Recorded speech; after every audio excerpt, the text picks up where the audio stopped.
We're talking about maximising content reach. Now, if you want to attract the right clients and have them approach you to work with you rather than chasing leads, you have to create valuable content and get it out there. You need to maximise your content's reach, and to do that, you need a strategic workflow. Now, don't worry, it's not as scary as it sounds. So, why do you want to maximise content reach? The problem is that content creation takes time. It takes a lot longer to write a great blog post than it does to read one. It takes a lot longer to record and edit a podcast than it takes to listen to it. And the same goes with videos, slides, infographics, or pretty much any other type of content you care to create. So, if you're going to put the time in to create it, you owe it to yourself to maximise your content reach. And with so many types of content out there, and so many social networks and sites blooming all over the place every week, keeping up with your content creation schedule can get to be a nightmare and fast.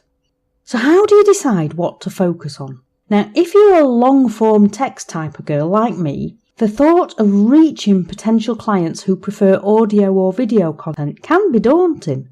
But if you ignore those content types, you're missing out on a large slice of your audience, and more importantly, you're making it harder for people who really need to hear what you have to say to find you and make a genuine connection with you. So failure to maximise content reach is also a disservice to your audience. It'd be like a film studio releasing a film on DVD but not Blu-ray, or an app developer releasing an iPhone app with no Android equivalent.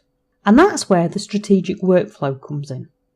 So what is a strategic workflow? Now, I told you it isn't as scary as it sounds, right?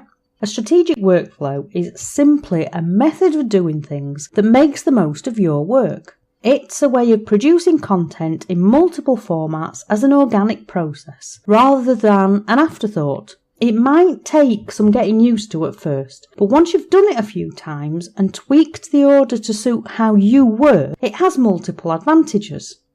It can maximise content reach by exposing your content to a wider audience in multiple formats.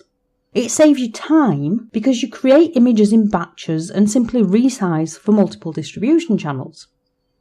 It helps you produce branded assets because images are replicated across channels with only minor alterations, so your audience recognise you wherever they come into contact with you. It helps you build your reputation because your audience sees you everywhere and becomes familiar with your brand. And it builds your mailing list by creating referral loops